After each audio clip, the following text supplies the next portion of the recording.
Welcome students, welcome to Chandigarh defence academy channel. Welcome to your NDA chemistry class. हम लोग अगर याद हो बेटा, लास्ट हमने जो किया था, we have finished our chapter number 4। कौन सा था भाई, याद आया सबको? कौन सा? That is, remember, atomic, molecular and equivalent mass. So I hope वो चैप्टर आप सबको बहुत ही बेहतरीन तरीके से समझ आ चुका होगा भाई। तो आज हम चलते हैं अपने चैप्टर नंबर 5 की ओर। और पांचवा चैप्टर हमारा भाई ऐसा चैप्टर है जिसमें हमारी जो बेसिक इंफॉर्मेशन है वो लोअर क्लास से चलती आ रही है।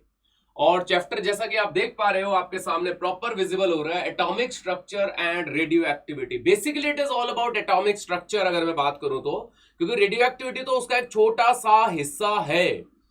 सो एटॉमिक स्ट्रक्चर के बारे में अगर बात की जाए तो आई थिंक आपको बहुत ही अच्छे से याद आएगा कि मॉडल ऑफ एटम जो थे वो किन्होंने दिए थे, सब एटॉमिक पार्टिकल कौन से थे, किस सब एटॉमिक पार्टिकल का क्या मास है, क्या चार्ज है, किसने डिस्कवर किया था उन्हें, है ना। तो ये सारी इंफॉर्मेशन जो है वो हमारी इस चैप्टर के अंदर समाई हुई है, जिसको हमने आज एक्सट्रैक्ट कर लेना है और अच्छे से समझ लेना है भाई।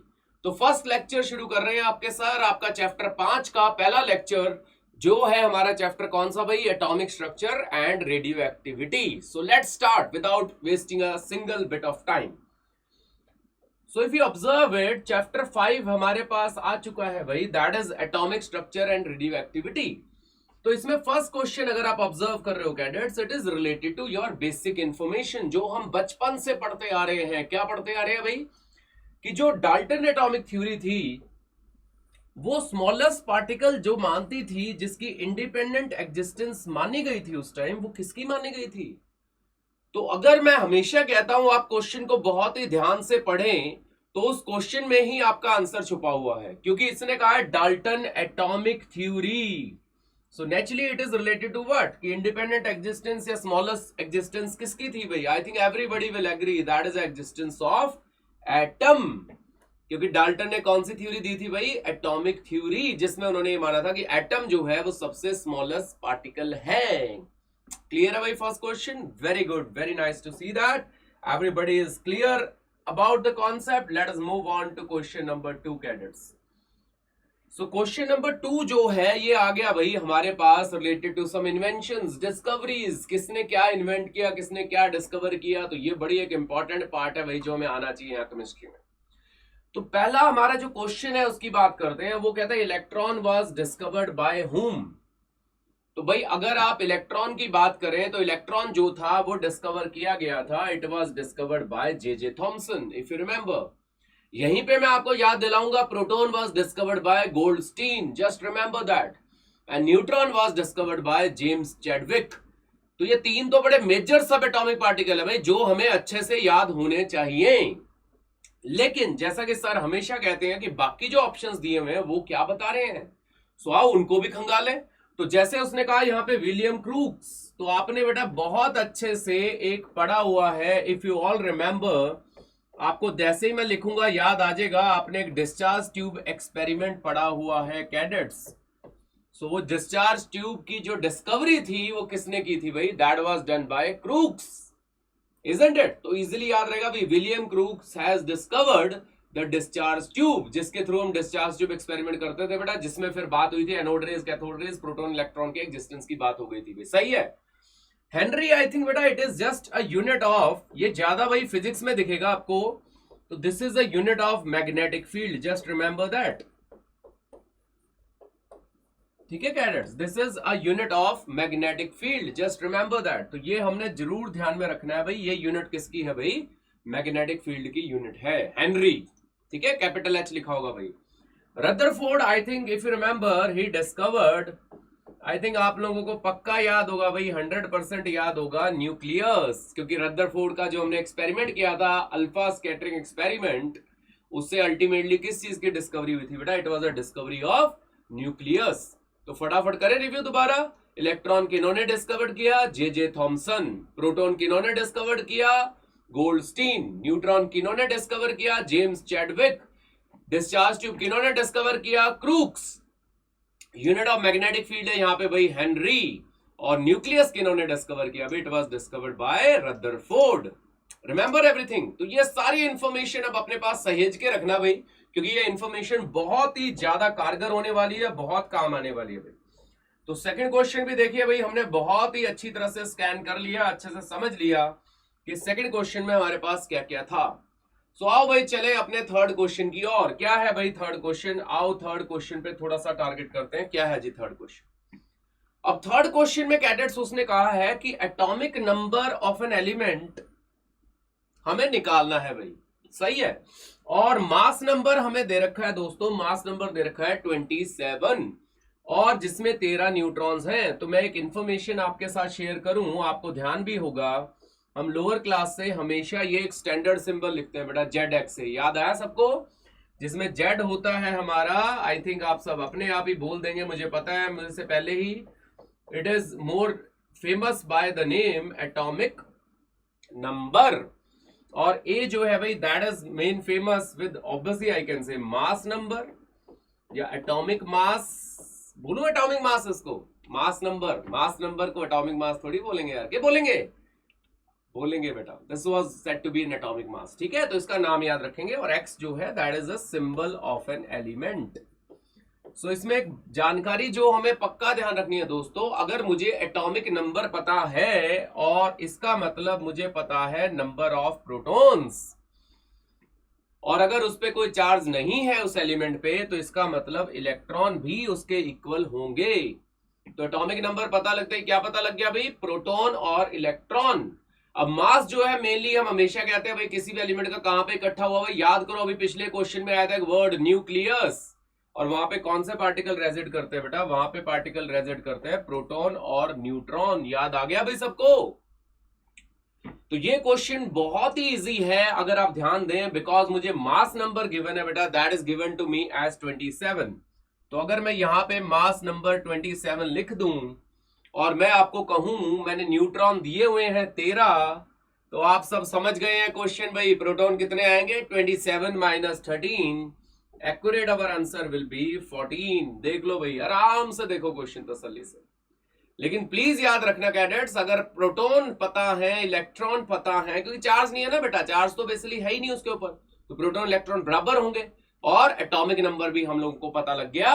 और दूसरी बात, मास नंबर होता है बेटा प्रोटॉन प्लस न्यूट्रॉन। तो जब उन्होंने मुझे न्यूट्रॉन दे दिए बेटा, उन्होंने कहा न्यूट्रॉन है 13, तो मैंने प्रोटॉन निकालने के लिए 27 में से 13 माइनस किया और प्रोटॉन मेरे पास आ गए within seconds 14। So third question भी हमें जानकारी देंगे अभी related to atomic number, related to mass number. और एटॉमिक नंबर किसके इक्वल है अभी न्यूट्रल के लिए? प्रोटॉन और इलेक्ट्रॉन के। और मास नंबर किसके इक्वल है जी? प्रोटॉन और न्यूट्रॉन के। और इसके साथ वो भी रिवाइज करा दे सर एक फटाफट, याद है बेटा? Just revise that information also. Proton का चार्ज पॉजिटिव, पी से पॉजिटिव, न्यूट्रॉन का एन से नो चार्ज, जस्ट सिंपली याद रहेगा भाई। और इलेक्ट्रॉन का चार्ज क्या है भाई? इलेक्ट्रॉन का चार्ज है negative. So everybody of us will agree with that, isn't it? So आओ भाई फोर्थ क्वेश्चन की तरफ चलें। क्या है जी फोर्थ क्वेश्चन? कहता है atom of an element contains 2 electrons in its M shell.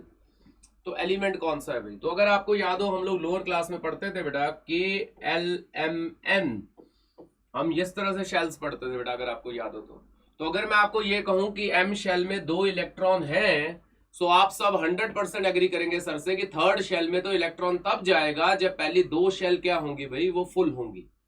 तो के शेल में कितने इलेक्ट्रॉन्स आते हैं भाई? मैक्सिमम 2। एल में कितने आते हैं भाई? 8। तो यानी हमारी इलेक्ट्रॉनिक कॉन्फ़िगरेशन क्या होगी दोस्तों? It is 282। सो अगर हम इसको ऐड करें तो आ रहा है जी 12। तो इसका मतलब ये एलिमेंट कौन है बेटा? ये एलिमेंट है हमारा मैग्नीशियम, इजंट इट? तो क्वेश्चन को तसल्ली से समझना है, अच्छे से समझना है कि भाई शेल 1 शेल 2 फुल है, क्योंकि थर्ड शेल में 2 इलेक्ट्रॉन गिवन है। तो ऐड करके 12 एटॉमिक नंबर आ गया अभी। 12 पे कौन था? Magnesium. Very nice, greatly done. Let us move on to the fifth question cadets. आओ भाई पांचवें क्वेश्चन की तरफ चलें। अब पांचवा क्वेश्चन हमारे सामने आ चुका है भाई। आ जाओ भाई पांचवें क्वेश्चन की बात करें। अब फिफ्थ क्वेश्चन जो मैं हमेशा कहता हूं बेटा, जो एक ट्रिकी मोड होता है यूपीएससी का, वो इस क्वेश्चन में आपको फिर विजिबल होगा। वो कह रहा है कि मुझे बताओ इनमें से कौन सी प्रॉपर्टीज है एलिमेंट की जो होल नंबर हो सकती है। देखो शब्द कितना अच्छा है, देखो can be a whole number.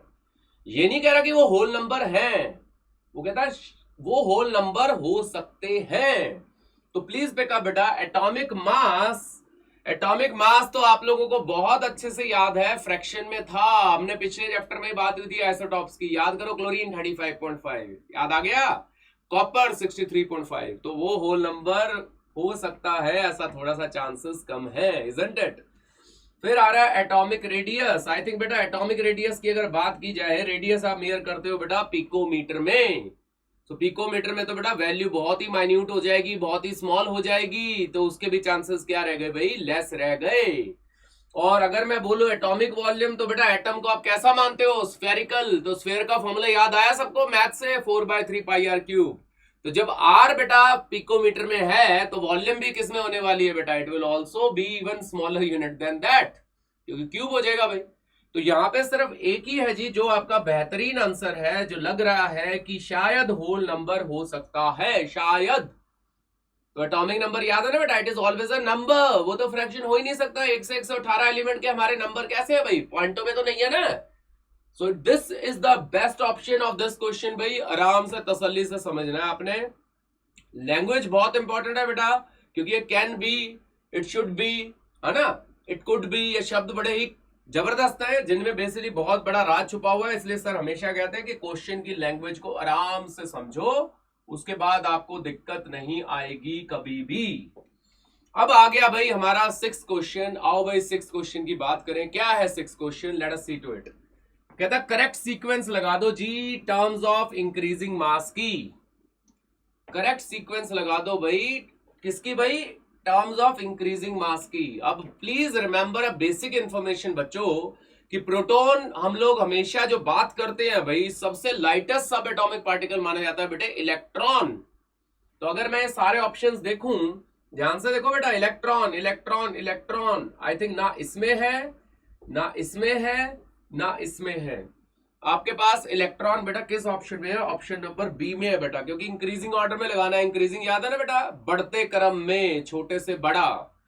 और इलेक्ट्रॉन से हैवी कौन है भाई, इट इज प्रोटॉन, ये भी मानते हो भाई। और उसके बाद कौन आ रहा है भाई, hydrogen electron, we can say, है ना, क्योंकि वहां पे फिर आपके पास ऑटोमेटिकली हाइड्रोजन इलेक्ट्रॉन जब वो बोल रहा है तो ऑटोमेटिकली बेटा फिर वहां पे और हैवी हो जाएगा उससे। और सबसे heavy, I think everybody will agree बेटा, अल्फा पार्टिकल, क्योंकि अल्फा पार्टिकल कौन है दोस्तों, याद आ गया, हीलियम। सो हीलियम तो ऑटोमेटिकली सबसे हैवीएस्ट पार्टिकल होगा भाई, क्योंकि प्रोटॉन कितने हैं, 2, इलेक्ट्रॉन कितने हैं, 2, न्यूट्रॉन भी कितने हैं भाई, वो भी हैं 2। तो इसलिए please remember the basic information बेटा, इस क्वेश्चन को आराम से तसल्ली से समझिएगा कि इलेक्ट्रॉन है सबसे लाइटेस्ट और अल्फा पार्टिकल है सबसे हैवीएस्ट। तो ये दो इंफॉर्मेशन मुझे इसी पार्ट में दिख रही है बेटा, अगर बीच में कंफ्यूजन भी हो तो मैं अपने क्वेश्चन में गलती नहीं करने वाला। So best option is option number B. Clear हो गया बेटा सबको, तो आराम से सोच के ऑप्शंस को एलिमिनेट करके आंसर तक पहुंचना है, ताकि हमारी एक्यूरेसी हो maximum. So 6th question is also done. Let us move on to the 7th question, cadets. 7th question की तरफ चलते हैं भाई, आओ देखें 7th question क्या कह रहा है भाई। अब 7th question है बहुत ही बेसिक क्वेश्चन, जो लोअर क्लास से बार बार पूछा जाता है जी। न्यूट्रॉन्स प्रेजेंट है इन सभी एटम में एक्सेप्ट, सो अगर आपको याद हो बेटा, हाइड्रोजन को हम सिंबॉलिकली ऐसे रिप्रेजेंट करते हैं। अब इसमें भाई आई थिंक अभी हम बात करके हटे थे, प्रोटॉन पता लग गया एक है, इलेक्ट्रॉन भी पता लग गया एक है, और 1 जो मास नंबर है that is proton plus neutron. तो बेटा 100% हाइड्रोजन अकेला ऐसा एलिमेंट है बेटा जिसमें न्यूट्रॉन प्रेजेंट नहीं है। तो वही वो पूछ रहा है, न्यूट्रॉन सब में प्रेजेंट है एक्सेप्ट, तो please remember the best option is option number C, that is hydrogen. तो पक्का याद रखना भाई, हाइड्रोजन अकेला एलिमेंट पीरियोडिक टेबल में जिसमें न्यूट्रॉन नहीं है, क्योंकि उसमें एटॉमिक नंबर भी 1 माना जाता है भाई, और मास नंबर भी क्या माना जाता है भाई, 1। तो 7th क्वेश्चन भी हमने अच्छे से देख लिया भाई। आ जाओ भाई 8th क्वेश्चन की तरफ चले। अब 8th क्वेश्चन फिर भाई इंफॉर्मेटिव क्वेश्चन है, बहुत सारी इंफॉर्मेशन हमें रिपीट करेगा, अच्छे से ध्यान से सुनना भाई। कहता है इनमें से कौन सी पेयर जो है वो करेक्टली मैच की गई है। अब भाई पहली बात तो जो करेक्टली मैच्ड है उसकी बात करते हैं, वो है बेटा option number B, atomic number was given by Moseley. If you remember, तो मॉडर्न पीरियोडिक टेबल उन्हीं के नाम पे हम लोग बात करते हैं बेटा, Moseley's modern periodic table, remember that.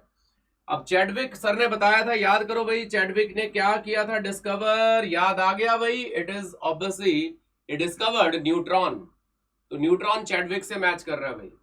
अच्छा जी, measurement of charge of electron, जो इलेक्ट्रॉन का चार्ज आप लिखते हो बेटा, वैल्यू आपको मे बी याद भी हो, -1.6 इंटू 10⁻⁻19 कूलम।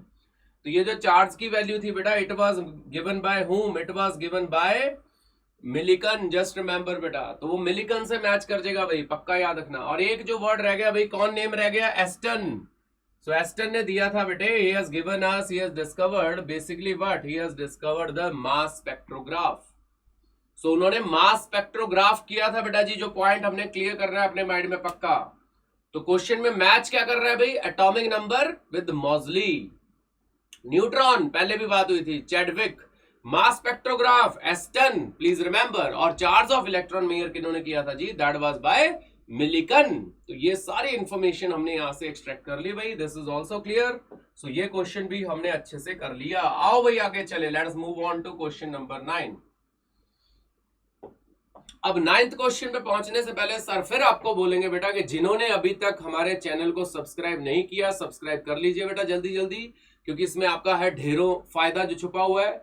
और लाइक और शेयर जरूर करिएगा बेटा हर एक वीडियोस को, क्योंकि बार बार मैं कह रहा हूं, हमारी नियत है देश के हर बच्चे तक शिक्षा पहुंचाना और उनको वो प्लेटफॉर्म प्रोवाइड करना जिससे कि वो वाकई बेटा सबके साथ कंधे से कंधा मिला के पूरा कंपटीशन दे पाए। तो इसलिए लाइक इट, शेयर इट बेटा, ज्ञान जितना बांटोगे उतना बढ़ेगा। आओ चले आगे की तरफ। तो 9th क्वेश्चन है जी, relation between energy of radiation and frequency. अगर आपको याद हो, एक फॉर्मूला आपने किया हुआ है बेटा, you remember that formula, E is equal to H into nu. So energy और फ्रीक्वेंसी में आपकी जो बेस्ट मैच कर रहा है भाई, this is a best formula and this was given by, if you remember, it was given by, remember बेटा, it was given by Planck's, क्योंकि ये प्लैंक्स क्वांटम थ्योरी से ये फॉर्मूला आया था बेटा। तो जब वो बोल रहा है एनर्जी और फ्रीक्वेंसी में किन्होंने रिलेशन दिया था बेटा, it was given by Planck's quantum theory. और इसको पक्का मॉडिफाई करके भी याद रखना कैडेट्स, इसी को हम ये भी लिख देते थे बेटा, अगर आपको याद हो, hc/λ, और जिसमें h की वैल्यू कोशिश करिए भाई, ध्यान रखिए, 6.626 10⁻⁻34 जूल सेकेंड। अगर अर्ग्स में हो इंटू 10⁻7, क्योंकि जूल से अर्ग क्या होता है भाई, 1 जूल इज 10⁻7 अर्ग्स। तो रिमेंबर दैट वैल्यू ऑल्सो बेटा, क्योंकि ये भी वो बार बार पूछ सकते हैं, ठीक है। तो ये इंफॉर्मेशन हमने रिपीट कर दी भाई अच्छे से। अच्छा, बोहर की अगर मैं बात करूं, बोहर ने जो फॉर्मूला दिया था वो भी मैं आपके साथ शेयर करता हूं। बोहर थ्योरी में एक फॉर्मूला था, आपको याद हो, it is related to angular momentum, remember that. और वही ऑर्बिट परमिटेड है जिनके लिए ये रिलेशन सेटिस्फाई होगा। So this was given bye Bohr. और डी ब्रॉगली का रिलेशन में भी आप लोग ध्यान आ गया होगा, लैम्डा इज h/p या h/mv। तो वेवलेंथ और वेलोसिटी या वेवलेंथ और मोमेंटम की बात करनी है तो भाई डी ब्रॉगली ने बात की थी, याद आ गया बेटा। तो ये इंफॉर्मेशन हमने सारी निकालनी है, अच्छे से क्लियर करनी है भाई। तो यहाँ पे हमारा बेस्ट ऑप्शन था भाई, एनर्जी और फ्रीक्वेंसी में रिलेशन दिया था प्लैंक्स ने, जो मैंने आपको अभी फॉर्मूला लिखा था, दोबारा फिर लिख देता हूं भाई, E is equal to H nu. Done. तो ये भी इंफॉर्मेशन हमें क्लियर हो गई। लेट अस मूव फॉरवर्ड भाई, 10th क्वेश्चन की तरफ चलते हैं जल्दी से, अच्छे से 10th क्वेश्चन समझते हैं भाई। अब 10th क्वेश्चन में कह रहा है बेटा कि बोहर थ्योरी जो है वो एप्लीकेबल किसको है। तो बस एक ही चीज याद रखिएगा बेटा, जिनके पास एक इलेक्ट्रॉन है। सो अगर मैं सिंपल वर्ड बोलूं, it is valid for uni electrons, जिनके पास एक इलेक्ट्रॉन है। तो बेटा ध्यान से देखो, हाइड्रोजन एटम में एक इलेक्ट्रॉन, हीलियम पॉजिटिव में एक इलेक्ट्रॉन, लिथियम 2 पॉजिटिव में एक इलेक्ट्रॉन। तो I think this theory is applicable to all of these, कि जिनमें भी एक इलेक्ट्रॉन होगा उनके लिए हमारी बोहर थ्योरी एप्लीकेबल है। क्लियर हो गया, याद आ गया, वेरी गुड।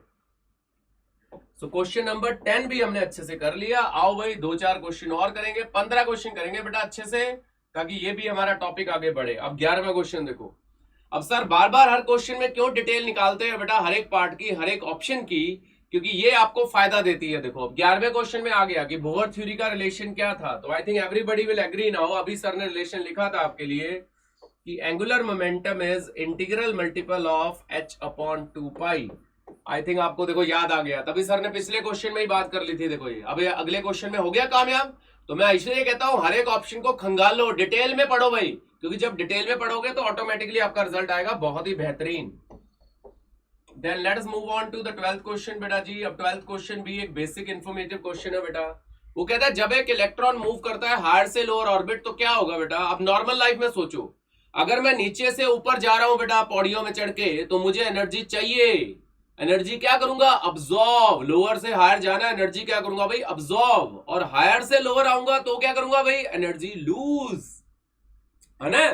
तो वर्ड क्लियर रखिएगा भाई, जब भी हायर ऑर्बिट से लोअर ऑर्बिट को इलेक्ट्रॉन जाएगा तो 100% there will be emission of energy will be taking place. Energy क्या होगी भाई, एमिट। लेकिन अगर लोअर टू हायर जाएगा तो क्या होगा भाई, अब्सॉर्प्शन ऑफ एनर्जी होगा। तो ये वर्ड क्लियर रखिएगा ताकि अगर उल्टा भी हो जाए क्वेश्चन, लैंग्वेज बदली भी जाए तो भी हमें आंसर पता है। आ गया समझ, वेरी गुड। सो 12वां क्वेश्चन भी आपने अच्छे से कर लिया भाई। आओ चले 13th क्वेश्चन की और कैडेट्स। तो 13th क्वेश्चन हमारा इंतजार कर रहा है। अब 13th क्वेश्चन फिर देखो, सर ने पहले ही फिर से आपको बता दिया। जो हमेशा सर कहते हैं कि ये बात आपको बहुत कामयाब करने वाली है कि अगर आप एक एक ऑप्शन को अच्छे से समझते हो। तो वैल्यू ऑफ प्लैंक कांस्टेंट वो हमसे पूछ रहा है। I think everybody will agree. मैंने आपसे वैल्यू शेयर की थी, अभी क्या कहा था, 6.626 10⁻⁻34। So I think the best option is 6.6 into 10⁻⁻34 बेटा, correct.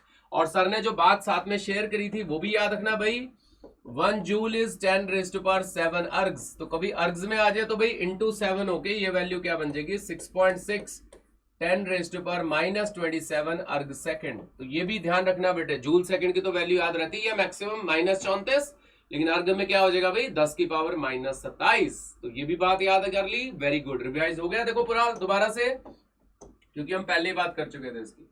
So let us move on to second last question of the day बेटा। 14th क्वेश्चन की तरफ आते हैं भाई। आ जाओ 14th क्वेश्चन देखें।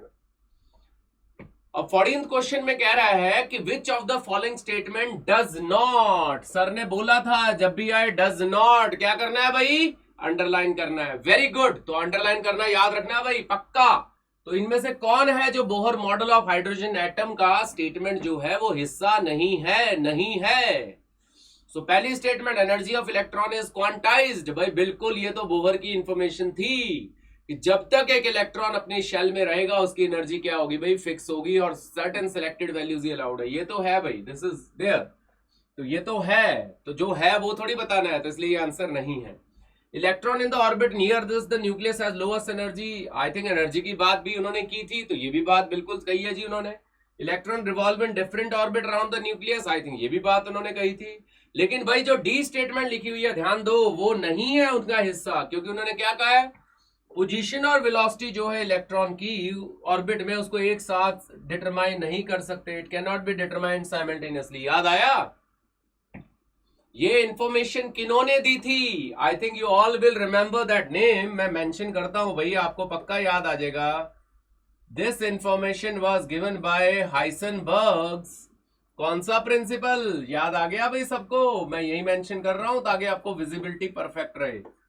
तो it was given bye Heisenberg, जिसको क्या नाम दिया गया था दोस्तों, जिसको नाम दिया गया था uncertainty principle.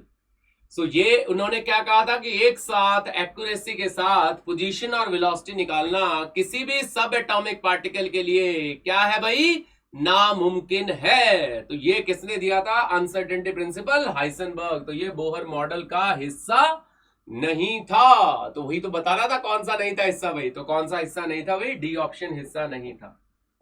So very good, nice to see that everybody is so attentive. Let us finish the last question of the day, cadets, and let us finish it off our first lecture of 5th chapter. तो ये question तो अब आपके बिल्कुल मेरे को लग रहा है आपको दिखाते ही आपके पास आंसर आ चुका होगा कि नंबर ऑफ न्यूट्रॉन्स कितने हैं। सो देखो कितना इजी क्वेश्चन है, क्योंकि जब इन्होंने मुझे अल्युमिनियम दे दिया तो सर ने बिल्कुल आराम से आपको बताया था 13 प्रोटॉन 13 इलेक्ट्रॉन, याद आ गया भाई। और मास नंबर था प्रोटॉन और न्यूट्रॉन। तो बेटा 27 में से करो 13 माइनस। सो जैसे ही आप 27 में से बेटा 13 करोगे माइनस, आपके पास आराम से आ जाएंगे भाई आपके न्यूट्रॉन्स। आराम से देखो भाई।